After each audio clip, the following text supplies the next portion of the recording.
राधे राधे सभी को। कैसे हैं सब? आशा करती हूँ आप सब बहुत ही अच्छे होंगे, मस्त होंगे और अपनी पढ़ाई में व्यस्त होंगे। आप सभी का एक बार फिर से स्वागत है मेरे इस YouTube चैनल में, जिसका नाम है आर्ट वर्ल्ड विद देवी में। चलिए आज का टॉपिक डिस्कस कर लेते हैं। जो आज का टॉपिक है वो है हमारा पश्चिम की कला। ठीक है, इसके बारे में कुछ आपसे डिस्कशन करना चाहूंगी। सबसे पहले तो थोड़ा जान लेते हैं कि ये टॉपिक हम क्यों डिस्कस कर रहे हैं, कि क्यों इम्पोर्टेंट है। ठीक, क्या होता है कि हम देखिए, हम इंडिया में रहते हैं। अब भारतीय कला पढ़ना हमारे लिए इजी होता है। क्यों? क्योंकि हम भारतीय हैं, हम इंडिया में रहते हैं, हमें कल्चर के बारे में यहाँ के पता है, हमें यहाँ के स्टेट के बारे में बहुत अच्छी तरह पता है। ठीक है ना, हमको शहरों का नॉलेज है। ठीक है, तो मेनली क्या, हम जुड़े हुए हैं यहाँ से, इसलिए हमारे लिए जो भारतीय कला पढ़ना बहुत ही सहज हो जाता है। ठीक है, इसके अगर अपोजिट देखें वेस्टर्न आर्ट के बारे में, क्योंकि हमारे कोर्स में आप जानते हो कि जो भी जो हाई स्कूल इंटर में भी जो आर्ट सब्जेक्ट है, उसमें भी जो एनसीईआरटी की बुक्स हैं, तो उसमें भी भारतीय कला है और पश्चिम की कला भी है।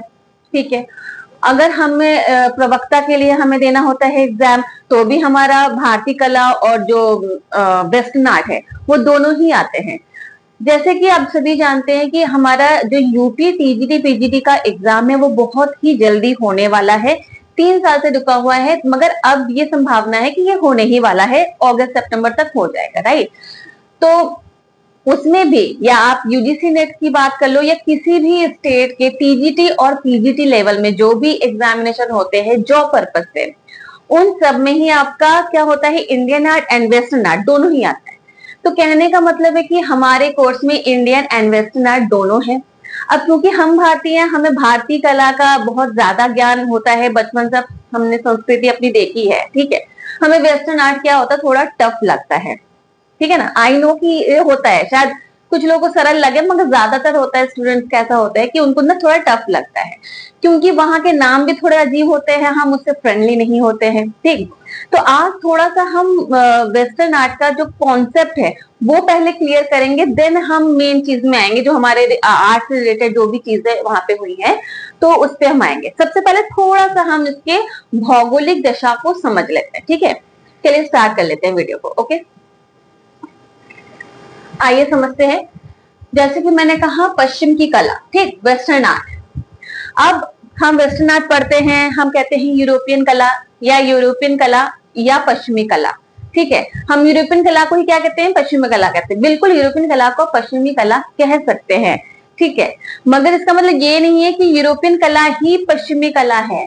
पश्चिमी कला के अंतर्गत और भी चीजें आती हैं, उसके अंदर यूरोप की कला भी आती है, मगर यूरोप की कला एक इंडिविजुअल है, वो पश्चिम कला के अंतर्गत जरूर आती है। मगर इसको ये कहना कि या तो यूरोप की कला कह ले या वेस्टर्न आर्ट कह ले, एक ही बात है। नहीं, वेस्टर्न आर्ट के अंतर्गत और भी चीजें आती हैं, और भी एरिया आता है, तो उसी को हम आज समझेंगे। ठीक है, अब मैंने यहाँ पे एक डायग्राम बनाया है, चित्र पे ज्यादा मत जाइएगा, मैंने ज्यादा डिटेलिंग में नहीं बनाया है।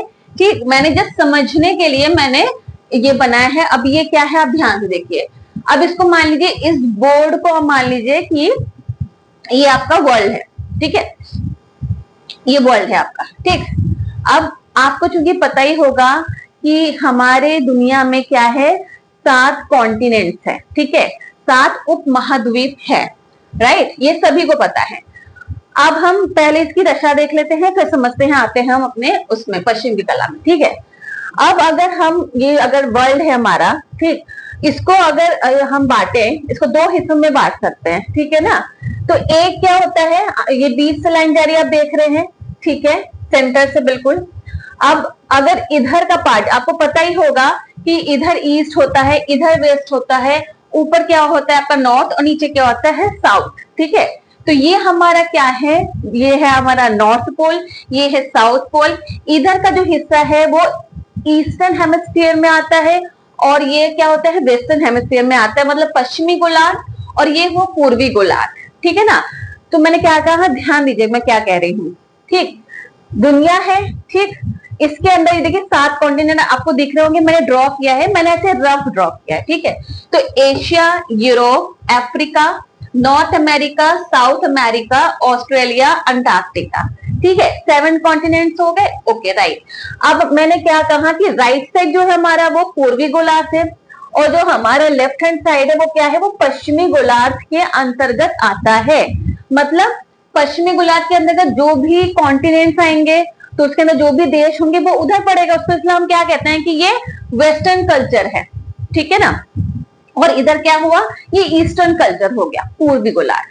अब आप एक चीज देखिए, ध्यान दीजिएगा, एशिया तो अच्छी तरह पता है कि ये पूर्वी गोलार्ध में आता है। ठीक है ना, पूर्वी कला भी कहते हैं एशिया। Okay right. अब आप देखिए कि एशिया के बगल में ही जुड़ा हुआ यूरोप है यूरोप है। अब यूरोप का अगर आप ध्यान से देखो, थोड़ा ध्यान से देखो, यूरोप का मैक्सिमम पार्ट कहां पर आ रहा है, ये तो पूर्वी गोलार्ध में आ रहा है, राइट। और उसका थोड़ा कुछ पार्ट आप ये देखो, ये पार्ट देख रहे हो, ये वाला पार्ट, दिस पार्ट, ठीक है, ये वाला पार्ट मतलब कि आंशिक रूप से थोड़ा पार्ट क्या आ रहा है, ये आपके पश्चिमी गोलार्ध की तरफ आ रहा है। सिमिलरली अगर आप अफ्रीका देखें तो अफ्रीका में भी क्या हो रहा है, मैक्सिमम पार्ट इसका पूर्वी गोलार्ध की तरफ ही है, और इसके कुछ पार्ट क्या आते हैं, पश्चिमी गोलार्ध की तरफ आते हैं। ठीक है, वेस्टर्न की तरफ, राइट। उस तरह ऑस्ट्रेलिया आप देखिए तो ये भी क्या होता है, ईस्ट की तरफ ही आ रहा है।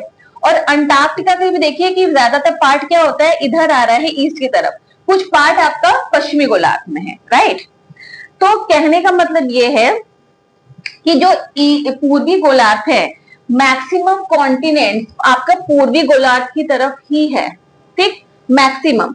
आंशिक रूप से यूरोप और अफ्रीका के कुछ देश ये पश्चिमी गोलार्ध की तरफ आते हैं, और नॉर्थ अमेरिका, साउथ अमेरिका तो टोटली पूरी तरह से आपका पश्चिमी गोलार्ध में ही आता है। ठीक, तो ये आपका वेस्टर्न कल्चर, वेस्टर्न कला इधर आता है। चलिए, अब अगर मैं बात करूं वेस्टर्न आर्ट की, पश्चिम की कला, तो पश्चिम क्या हुआ, अब आप समझ गए ना कि ये पूर्वी गोलार्ध की पूर्वी हिस्सा, ये है पश्चिमी हिस्सा। अगर ये पश्चिमी हिस्सा है और यहाँ पे अगर हम कल्चर या आर्ट की बात करें, ठीक है ना, आर्ट एंड कल्चर की बात करें, ठीक है, वेस्टर्न आर्ट की, तो अब वेस्टर्न क्या है, पश्चिम, पश्चिमी गोलार्ध में जो पड़ा है वही हुआ ना वेस्टर्न पार्ट। और वेस्टर्न पार्ट में जो भी कॉन्टिनेंट आ रहे हैं उसके अंदर जो भी संस्कृति पनपे या जो भी कला आएगा तो उसको तो ऑब्वियस हम वेस्टर्न आर्ट के अंदर ही रखेंगे। तो अब शायद आपको समझ आ गया होगा कि वेस्टर्न आर्ट का मतलब ये नहीं कि यूरोप की कला मतलब वेस्टर्न आर्ट। ठीक है, ज्यादातर लोग यही समझते, मुझे पता है कंफ्यूजन होता है, ये लगता है कि हमने क्योंकि हमारे कोर्स में है यूरोपियन कला, तो बस ये कहते हैं कि वेस्टर्न आर्ट का मतलब ही होता है यूरोपियन कला। ये गलत है, उसके अंदर यूरोपियन कला आता है बिल्कुल, मगर ये कहना कि वेस्टर्न आर्ट ही यूरोपीय कला और कुछ नहीं, ऐसा नहीं है। तो इसलिए अगर हम वेस्टर्न आर्ट की बात करें, अगर वेस्टर्न आर्ट की बात करें तो वेस्टर्न आर्ट में क्या क्या आया, क्या क्या आया, नॉर्थ अमेरिका आएगा, और क्या आएगा वेस्टर्न आर्ट में, साउथ अमेरिका आएगा, और यूरोप के कुछ पार्ट, ठीक है ना, आंशिक रूप से यूरोप के कुछ पार्ट, अफ्रीका के कुछ पार्ट।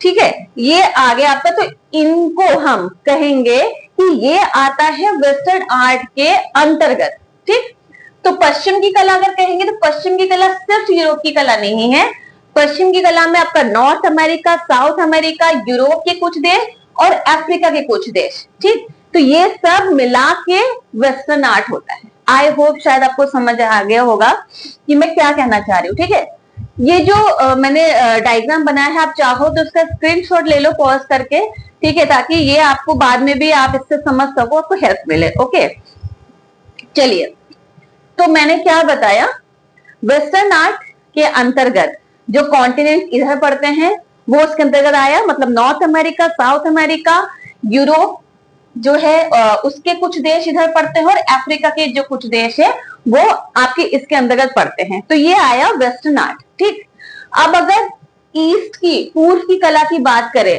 तो पूर्व की कला में एशिया है ही, राइट, अफ्रीका का भी ज्यादातर पार्ट है, एंड आप अगर देख रहे होंगे यूरोप, यूरोप का मैक्सिमम पार्ट आपका पूर्वी गोलार्ध में पड़ रहा है। ठीक है, अब इसमें हम आते हैं। अब आपको ये लगेगा कि चूंकि अगर यूरोप के मैक्सिमम पार्ट पूर्वी गोलार्ध की तरफ है तो हम यूरोप को वेस्टर्न आर्ट के अंदर क्यों पढ़ते हैं, राइट? आई होप आपके अंदर ये क्वेश्चन आ रहा होगा, ठीक है ना? बहुत वैलिड क्वेश्चन है कि अगर यूरोप का मैक्सिमम पार्ट पूर्वी गोलार्ध की तरफ है तो हम यूरोप को ये वेस्टर्न आर्ट में क्यों पढ़ते हैं? क्यों पढ़ते हैं वेस्टर्न आर्ट के अंदर? यूरोप पश्चिम की कला में यूरोपियन कला हम क्यों पढ़ रहे हैं? क्या रीजन है? चलिए मैं आपको बताती हूँ रीजन ये है, जो यूरोप की कला हम वेस्टर्न आर्ट के अंदर पढ़ रहे हैं उसका रीजन भौगोलिक नहीं है, ठीक है? भौगोलिक दशा नहीं है उसका रीजन क्या है?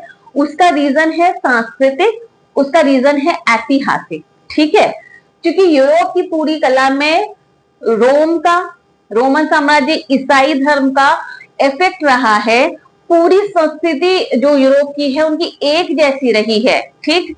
इस वजह से इसको हम वेस्टर्न आर्ट के अंतर्गत पढ़ते हैं और उसी के अंतर्गत रखते हैं, राइट? आई होप समझ में आ गया होगा कि मैंने क्या कहा आपको, कि यूरोप के जो कुछ देश जो इधर पढ़ते हैं आपके पश्चिमी गोलार्ध में, राइट, उसका इन्फ्लुएंस पूरे यूरोप में है। पूरे यूरोप में ही एक जैसी संस्कृति, एक जैसा इतिहास है, ईसाई कला से प्रेरित रहा है, इसीलिए ही इसको हम वेस्टर्न आर्ट के अंतर्गत पढ़ते हैं। इसका डिटेल रीजन मैं आपको सेकंड वीडियो में बताऊंगी। अभी आप इतना जान लो, मेरे ख्याल से कॉन्सेप्ट आपका क्लियर हो गया होगा। कुछ और चीज बताना चाहती हूँ, जैसे मैंने आपको बताया कि यूरोप के जो पश्चिमी गोलार्ध की तरफ जो देश है, ठीक है, मैंने यहाँ पे लिख भी रखा, आप इसको नोट डाउन कर सकते हो कि पश्चिमी गोलार्ध के जो यूरोपियन देश है उसके बारे में हम देख लेंगे थोड़ा सा। तो क्या क्या पड़ता है? पुर्तगाल, आयरलैंड, आइसलैंड, स्पेन, यूके और फ्रांस, ठीक है? अब आप यहाँ पे देखिए, ये जो स्पेन और फ्रांस है, आपको याद हो कि सबसे पहले जब हम स्टार्ट करते हैं आर्ट की पढ़ाई, हम स्टार्ट करते हैं तो सबसे पहला टॉपिक हमारा क्या रहता है? हमारा सबसे पहला टॉपिक होता है प्रागैतिहासिक कला, ठीक? तो जैसा कि आप सभी जानते हो, जब हम प्रागैतिहासिक कला पढ़ते हैं और जब हम यूरोपियन कला पढ़ते हैं तो उसमें क्या होता है? स्पेन और फ्रांस के हमने प्रागैतिहासिक गुफाएं पढ़े हैं, शायद आपको याद हो, राइट? जितने भी हैं, अल्तामिरा, कोगुल, ठीक है, लास्को की गुफा, सारे सब कहां पर है? स्पेन एंड फ्रांस में पढ़ते हैं, ठीक है? तो और स्पेन और फ्रांस क्या है? यूरोप के देश है, और यूरोप के देश क्या है?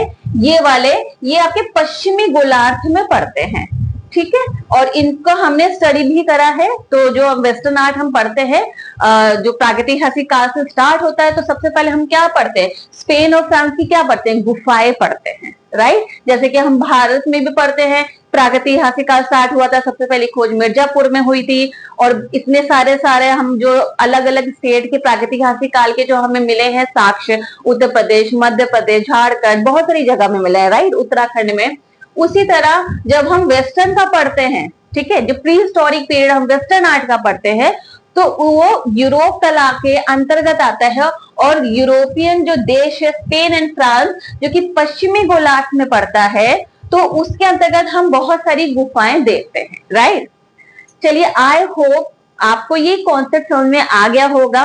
और अगर आप चाहो तो वीडियो एक बार, दो बार, जितनी बार मतलब आपको अगर लग रहा है कि थोड़ा सा कुछ समझ नहीं आ रहा, तो आप फिर से रिवाइंड करके देख सकते हैं। एंड मैंने आपको जो बताया कि इसका स्क्रीनशॉट, मैं एक बार फिर से हट जाती हूँ, आप इसका स्क्रीनशॉट ले सकते हो ताकि आपको बाद में याद रहे, आपको मदद मिले आप समझने में कि मैंने आपको क्या समझाया, राइट?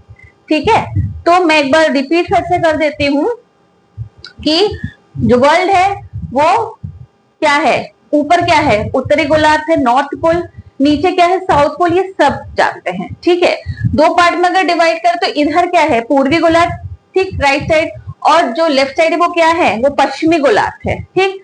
पश्चिमी गोलार्ध में क्या क्या पड़ता है? कौन से कॉन्टिनेंट पड़ते हैं? जो हमारे 7 कॉन्टिनेंट है उनमें से तो हम देखेंगे नॉर्थ अमेरिका है, साउथ अमेरिका है, यूरोप के कुछ पार्ट आंशिक रूप से वो इधर पड़ते हैं, और अफ्रीका भी कुछ पार्ट इधर वेस्टर्न कल्चर में आते हैं, राइट?